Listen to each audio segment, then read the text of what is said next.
What up, ladies and gentlemen? It's the Chinnist. Today is January 30th, Wednesday, New Comic Book Day. I have my haul here of 17 with 15 different titles. I threw up my Midtown order on the left-hand side as well that I put in last Wednesday. I have read through the stack, starting off on the DC side, Heroes in Crisis. So this is number 5 of 9, and great miniseries so far. Both the story writing by Tom King as well as the artwork by Man. I really enjoy this artwork, man. So overall, this is really a whodunit of various heroes who were killed at the Sanctuary. So in this issue, they kind of threw in a little bit of a twist here to where some of the bodies that were found are about 5 days older than what they should be. So looking towards someone with time capability or time travel capability, in addition to that, Superman finally lets out to the public of what the Sanctuary is. That these heroes have been here trying to get better from all the PTSD that they've faced along the way. So yeah, man, great storyline and again, great artwork. Heroes in Crisis number 5. Picked up a cover grab. This is Batgirl number 31 by Artgerm. Artgerm, by far, one of my most favorite artists out there right now, man, by far. Him and Matina. I realize there's all that Matina controversy right now, but man, I love those two artists. Batgirl number 31. The Flash, number 63, and love this title pretty much all the way through. So this one issue actually concludes the search for the various forces. You have the Speed Force, the Sage Force, Strength Force as well, and the Slow Force. So along the way, you come to find out that the various forces, which Barry thought, at one point in time, they all worked together. In this one issue, you find out that they never worked together. They actually, whenever they interact, they kind of explode. And along the way, throughout the eons, there's always been a struggle. I'll leave it right here on the splash. But there's always been a struggle, and a long time ago, the Speed Force, whoever the avatar for the Speed Force, actually won. And he suppressed all the other forces, which is why we never really saw any of the other forces for like thousands of years. So man, pretty cool how they kind of retcon some of these force powers. Man, great stuff. Very similar to Jeff Johns and all this the color spectrum that he did for the Green Lanterns back in 2005, 2006. But yeah, good stuff, man. The Flash number 63. That also led into this annual Flash number 2. The very end, he kind of rushes off. And this carries into the Heroes in Crisis storyline here, to where Wally West has been one of the heroes that were killed over in the Sanctuary. So along the way, Barry Allen kind of freaks out, looking for Wally, goes into the Speed Force, and there he actually runs into Godspeed. So Godspeed is there for another purpose, obviously, but he knows about Wally somehow. So won't give away why he knows about him, and there's apparently another mastermind who is kind of advising Godspeed on what to do. Someone who's able to look into the future. I don't want to give away the very end of who that person is, but throughout this year, apparently he will be the mastermind kind of going against the Flash. So man, very good stuff, great storyline. The Flash annual number 2. Had also picked up the cover B grab for the Flash, and this was, his name was Howard Chaykin. So yeah, kind of an homage to the original run back of the Flash, I guess back in the early 80s. I guess it's this artwork here, or homage to that type of artwork of the Rogues. Justice League annual number 1. Quite a few annuals came out this week. So this one here kind of took us all the way back to Justice League No Justice, so to where the source wall, going back to the Batman Who Laughs, or actually going back to Barbados, who actually cracked the source wall. And the very beginning of No Justice, they were trying to figure out how to plug it up. It's been plugged up by the Green Lanterns, but never truly fixed. So they come to find out these cosmic gods, what are they called? Omega Titans. These Omega Titans apparently were created in order to fix the source wall should anything ever happen. So pretty cool storyline how they kind of mixed it all in there. Something kind of going on with Kendra. I won't get into that storyline. Don't want to give away too much. But the source wall. So something kind of goes on with the source wall. I won't give that away, but it affects the multiverse going forward.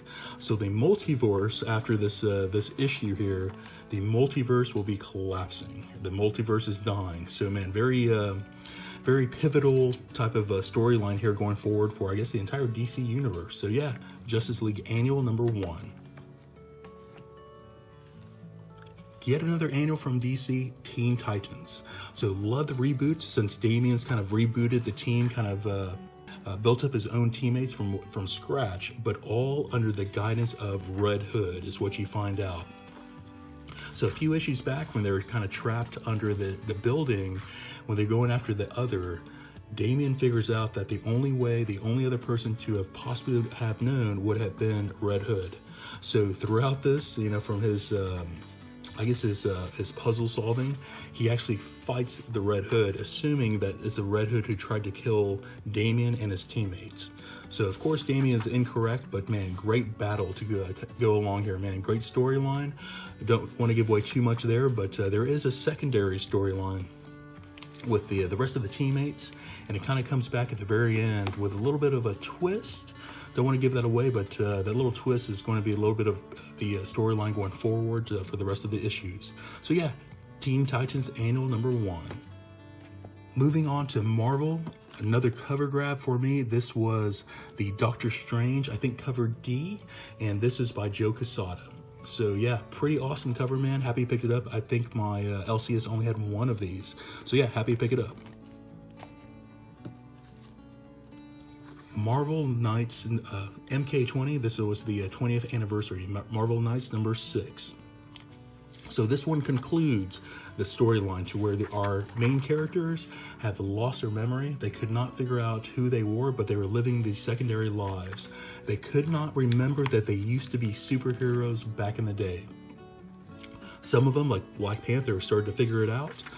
Some of them, you know, never really did figure it out, but they conclude the storyline to where there was a device, and don't want to give away why, and there may be some questions as to why this was out there, but there was a reason why they lost their memory.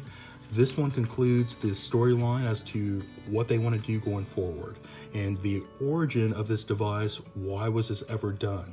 This may not have been done. This may not be the first time this was done, actually. So overall, the storyline, it could have been, you know, better, but the way they concluded the storyline was just kind of mediocre, in my opinion.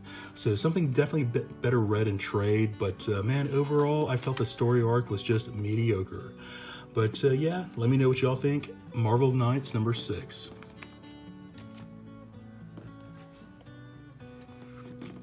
Man Logan #3. So this was actually my #1 read of the entire week, man. I loved this actual issue here. So everyone knew the storyline that Mysterio was actually the person who got Old Man Logan in his world, in his universe, to actually kill all of the X-Men. You know, one night he basically slaughtered the entire X-Men cast, assuming that they were, you know, evil villains across the world who all invaded the Xavier Mansion. So he actually killed all the X-Men, and that's what kind of drove him kind of, you know, I'll say like a little bit insane. He went off as a little lone wolf type of storyline that we all know in Old Man Logan. So when he came here, he wanted to make sure that never happened. So he wanted to go and hunt down Mysterio and kill him before he ever got there. But it seems like Mysterio kind of changed plans from our Earth 616 versus the Earth that Old Man Logan came from. Or at the very end, you may find out, was it? This may be the very beginning of the entire plan that everyone knows. So man, love this issue, man. Fighting all the way through. Artwork is way up there for me, at least a 4 out of 5. But yeah, definitely my #1 read for this week by far, guys. Man Logan #3.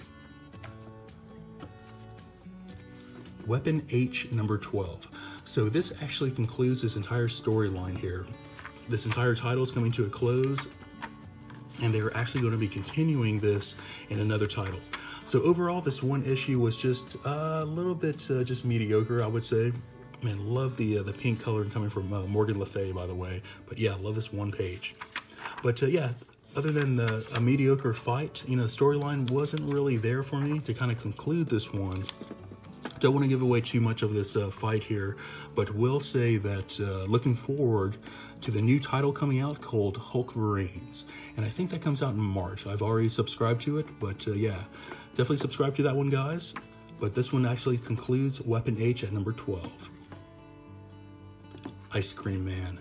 So I was able to pick up both cover A and cover B, and I actually felt that cover A was a better cover for this week.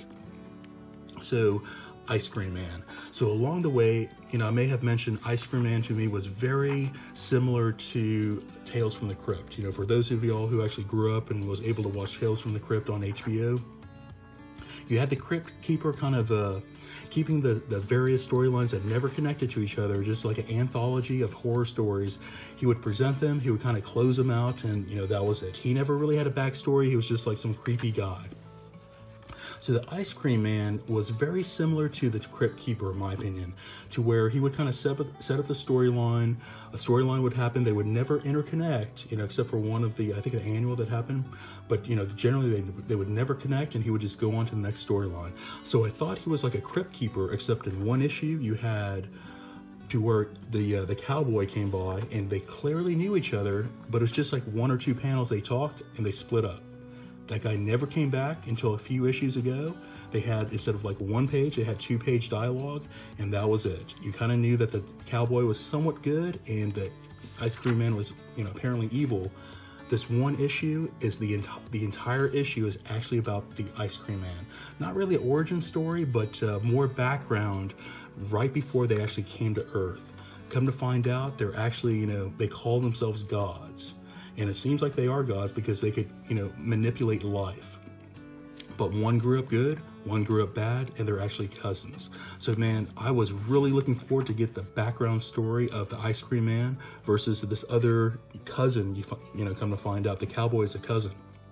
But man, been waiting for the background of the Ice Cream Man. This was a great issue. This is probably my number 2 read of the week.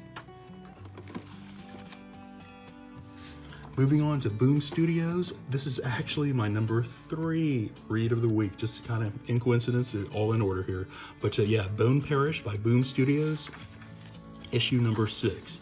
So those of y'all kind of keeping up with the storyline, kind of aware that, or those of y'all not reading, kind of aware of the overall storyline. This is like a new drug that has some supernatural effect, kind of like a seance with cocaine mixed together.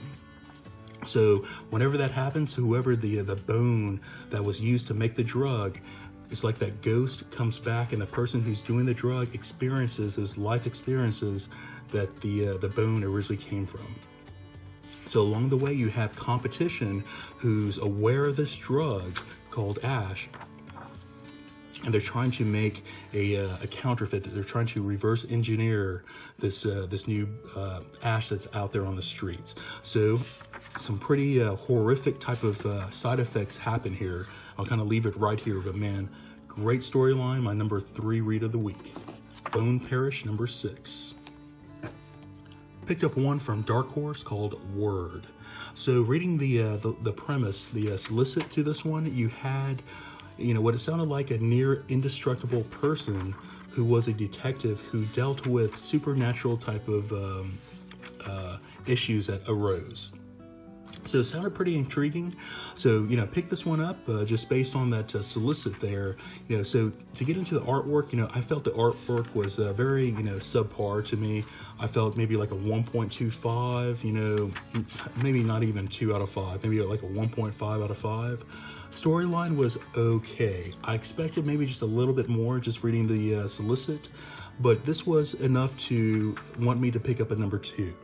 But man, I really expected just a little bit more. But yeah, for those of y'all who did not pick it up, I would not fully recommend this one yet. I would really want to pick up a number 2 to recommend it. But yeah, the issue number 1 was enough for me to pick up a number 2. Picked up one from IDW Rick and Morty Dungeons and Dragons. So this concludes this one little one-off story arc at issue number 4. And man, this was a great ride. for anyone who loves Rick and Morty and anyone who used to play Dungeons & Dragons back in the day, man, they did a great job just merging those two. You know, the Rick and Morty fans, this, you know, held true to the cartoon in its entirety. And, you know, the mixture of Dungeons & Dragons, man, great stuff. It kind of went like a little bit of a roller coaster. It started off, you know, just on a VR side, and then they actually traveled to a world that was pure Dungeons & Dragons. And man, they went on this adventure here at the end. Great stuff. They kind of like really built up that storyline, man. Great job on just a 4-issue miniseries, but man, great miniseries. Again, if you're a fan of either of these two, definitely either go hunt down these issues 1 through 4 or check out the trade. Highly recommended, man. Love the stuff. Got one more for y'all from Valiant, Bloodshot Rising Spirit. So this one title is really the very beginning, the very origin of Bloodshot, you know, his very first missions. Pretty cool storyline overall. I just wish the artwork was up there along with the storyline. You know, again, this artwork, I would feel maybe just a 2 out of 5. And, you know, Valiant has been knocking it out of the park on a lot of their titles in regard to the artwork. You know, not really sure why they, you know, took such a nosedive on this one title here. But yeah, good storyline, just the artwork is just not really there for me. So yeah, Bloodshot Spirit Rising. Guys, that's going to be it for this week's brand new haul. Should you enjoy what you see here, please like and subscribe. Talk to you later.